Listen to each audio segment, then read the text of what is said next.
வெற்றிவேல்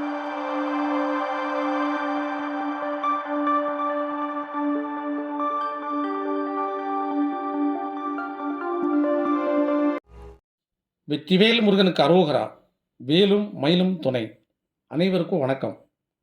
நண்பர்களே, கடந்த சில நாட்களாக யூடியூப் போன்ற இணையதள வாயிலாக ஜோதிடம் தொடர்பாக ஒரு ஜாதகத்தினுடைய முழு பலனை ஆராய்ச்சி செய்வதற்கு நட்சத்திர சாரம் முக்கியமா, அல்லது அந்த ஜாதக அமைப்புல கிரகத்தின் சுபத்துவ, பாவத்துவ சூட்சுமம் முக்கியமா என்பதை பற்றிய ஒரு சிறிய விளக்கத்தை நமது சேனலிலும் பார்த்துருப்பீங்க. அதனைத் தொடர்ந்து மேலும் உங்களுக்கு புரியும் வகையில அது தொடர்பாக தான் நீங்க பார்க்க இருக்கிறீங்க. முழுமையா பார்க்க வேண்டும் என்ற ஒரு பணிவான வேண்டுதலோடு, இன்றைய தினம் ஒரு பிரபல ஜோதிடர் மதிப்புக்குரிய திரு பாஸ்கர் ஐயா அவர்களுடைய சேனல்ல சுமார் 2 1/2 மணி நேரம் அவருடைய ஆராய்ச்சிக்குட்பட்ட, அவருடைய அனுபவத்துக்குட்பட்ட ஒரு ஜோதிட விளக்கத்தை விளக்கிக் கொண்டிருந்தார். மிக அற்புதமாக, அனைவருக்கும் புரியும் வகையில தெளிவாக, மிக எளிமையாக, நல்ல மகிழ்ச்சியோடு விளக்கிக் கொண்டிருந்தால் பார்ப்பதற்கும் கேட்பதற்கும் நல்லா இருந்துச்சு. அவருக்கு கோடான கோடி நன்றிகள். அந்த அளவுக்கு அவருடைய விளக்கம் இருந்தது. அவர் முழுமையான சிந்தனை இதுவரை ஜோதிடத்தில என்ன இத்தனை ஆண்டு காலம் என்ன பண்ணியிருக்கிறாரோ, அப்புறம் அந்த ஒரு வீடியோல சொல்லியிருக்கிறாங்க. நல்லாவே இருந்துச்சு பார்க்கறதுக்கு.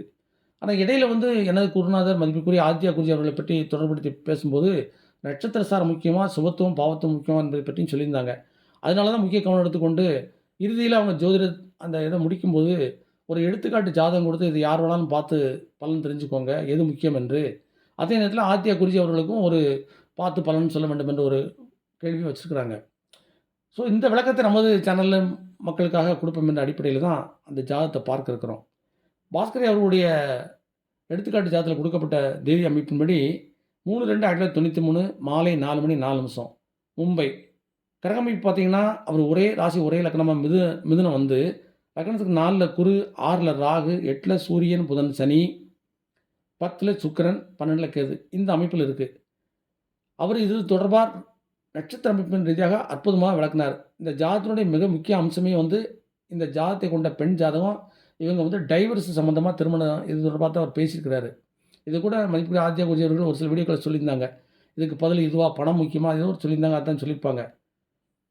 அதனால இந்த எடுத்துக்காட்டு ஜாதகத்த பார்க்கும்போது, நட்சத்திர சாரம் என்ற ஆராய்ச்சிக்கு உட்பட்டு போவதை விட, மிக தெளிவாக எல்லோருக்கும் புரியும் வகையில, ஏழை எளிய முதல் எஜமானர் வரைக்கும், இல்லத்து அரசி வரைக்கும் புரியும் வகையில் நமது குருஜி அவர்கள் சொன்னது போல, இந்த எடுத்துக்காட்டு ஜாதகத்தில மிக அற்புதமா இருக்கு. சுபத்துவம், பாவத்துவம், சூட்சும அமைப்புகள்லாம். ஒரு ஜாதகத்த பார்த்தோனே face the index of the mind என்பது போல எத பார்க்கணும் அப்படிங்கிறத குருஜி சொல்லிக் கொடுத்த ஆய்வின் அடிப்படையில, லக்னம், லக்னாதிபதி எப்படி இருக்காங்க? இங்க லக்னம் பாவத்துவமா இருக்கு. லக்னாதிபதி 8ல மறைஞ்சு சூரியன், சனியோட பாவத்துவமா இருக்கிறாரு. திருமணத்துக்கு காரகரமான குரு, சுக்கிரன். குரு வந்து பகைமை வீட்ல தான் இருக்கிறாரு. ஒரு கேந்திராதிபதி, பாதகாதிபதியாகி இருக்கிறாரு. சனி பார்வை சுக்கிரனுக்கு இருக்குது. உச்ச சுக்கிரனா இருந்தாலும் சுக்கிரனுக்கு சனி பார்வை இருக்குது. குருவிற்கு செவ்வாய் பார்வை இருக்குது. ஆக கிரகங்கள் எல்லாமே பாவத்துவம். பின்பு தான் சுபத்துவம். ரைட்.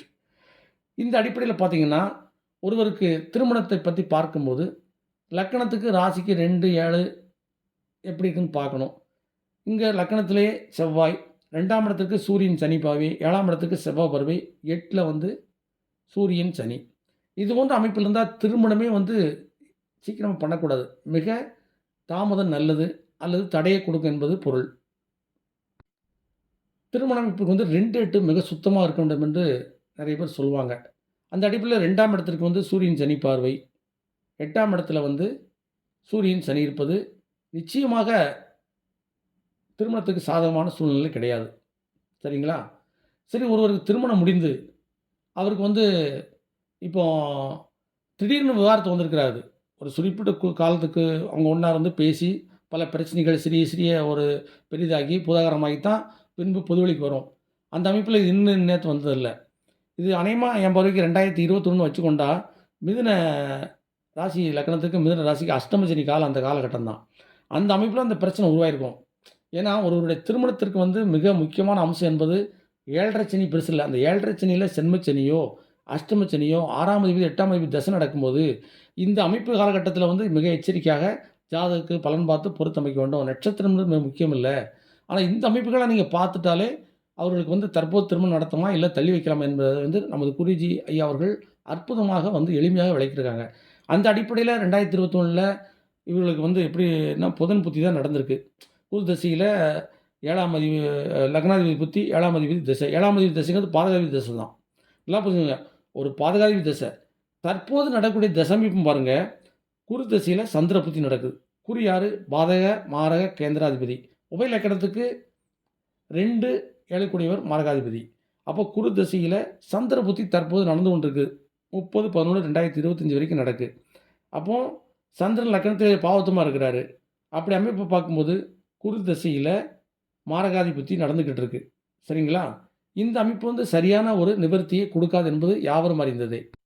மேலும் எவர் ஒருவருக்கும் ஒரே லக்கணமா ராசியா வந்தா ஓஹோன்னு வாழ்க்கைன்னு சொல்லியிருக்கிறாங்க.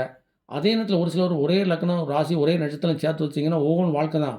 ஒரு சில சமயத்தில அண்ட பாதாளத்துக்கும் தள்ளிவிடும். அந்த அமைப்பில ஒரே ராசி, ஒரே லக்கணம் சேர்ந்தவங்களுக்கு ஒரு திசை நடக்கும்போது, பாவ திசை நடக்கும்போது 2 பேரையும் முடக்கிடும் இல்லையா? அதனால ஒரு ராசி ஒருத்தருக்கு 1ஆம் இடம், லக்கணம் 5ஆம் இடம் இப்படி மாறி மாறி வரலாம். 3, 6, 8, 12ஆ கூட வந்தா கூட அது சில அவயோக திசை ராசி அதிபதி திசையா மாறிடும். இல்ல லக்கணத்துக்கு யோக திசையா மாறும். இப்படி ஒண்ணுக்கு ஒண்ணு மாறி வரும்போது நிச்சயமாக ஒரு 50% நல்ல பலன தரும். இது ஒரே ராசி, ஒரே லக்கணம். லக்கணத்தில செவ்வாய் 6ஆம் அதிபதி புதன் வீட்டுக்கு ஆகாதவரு. ஸோ அப்படிப்பட்ட அமைப்பில் இருப்பதனால அஷ்டம காலம் அந்த காலகட்டம். இப்ப நடப்பது பாதகாதிபதி திசை, மாரகாதிபதி புத்தி இப்படிலாம் அமைப்பு இருக்குது. ஒரு பாதகாதிபதி அதிக வலம் வரக்கூடாது. உச்ச சுக்கிரனுடைய பார்வை பெற்ற குரு திசை நடத்தி கொண்டிருக்கிறார். நல்லா புரிஞ்சுக்கோங்க. அதனால டைவர்ஸ் பிரச்சனைங்கிறது பூதகரமா இருப்பது ஜாதகத்தில எளிமையா தெரிகிறது. இதனுடைய சுபத்துவம் குரு பார்வையினால அந்த 8ஆம் இடம் இருப்பதனால தான் ஆயுள் நீட்டிப்பு. அதாவது மாரகம் பண்ணுமா, இல்ல ரொம்ப பாதகத்த ஜாதகருக்கு கொடுக்குமான்னு நினைச்சீங்கன்னா, 8ஆம் இடத்திலே சனி ஆட்சி பெற்று குரு பார்வை இருப்பதனால ஜாதகருக்கு ஆயுள் விருத்தி தான். ஆனா பிரச்சனை குடும்ப வாழ்க்கையில பிரச்சனை. ஏன்னா குடும்பஸ்தானத்துக்கு தொடர்பு இல்லையா? திருமங்கலை ஸ்தானம் தான் 8ஆம் இடம்.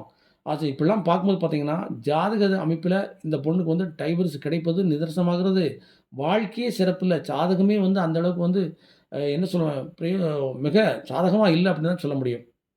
ஆகையினால இந்த ஜாதகத்த தெளிவா பார்த்த உடனே நமக்கு புரியுது. பாவத்துவம், சுபத்துவம் அருமையா இருக்கிறது. யார் ஒருவர் எடுத்துக்காட்டு ஜாதகம் குடுத்தாலும் கூட, இந்த சுபத்துவம், பாவத்துவம் இல்லாம சிரமத்த குடுக்குற அளவுக்கு இருந்தா கூட எங்களுக்கும் கூடுதல் வலுவை சேர்க்கும். இது ஓப்பனா, எளிமையா எல்லோரும் புரியும் வகையில் இருப்பதனால 2 1/2 மணி நேரம் அவர்கள் விளக்கியிருந்தார்கள். ஆனால் ஒரு 5 நிமிடத்திலே மேலோட்டமாக நம்ம பார்த்து தெரிந்து கொள்ள முடிகிறது. ஆகவே இந்த வாய்ப்பு கொடுத்த மதிப்புக்குரிய பாஸ்கரி அவர்களுக்கும், இந்த விளக்கத்தை எல்லோருக்கும் புரியும் வகையில அற்புதமா விளக்கிய எங்கள் குருஜி, ஆதித்ய குருஜி அவர்களுக்கும் மிகப்பெரிய நன்றியை கூறிக்கொண்டு, அனைவருக்கும் நன்றியை கூறிக்கொண்டு விடைபெறுகிறேன். நன்றி, வணக்கம்.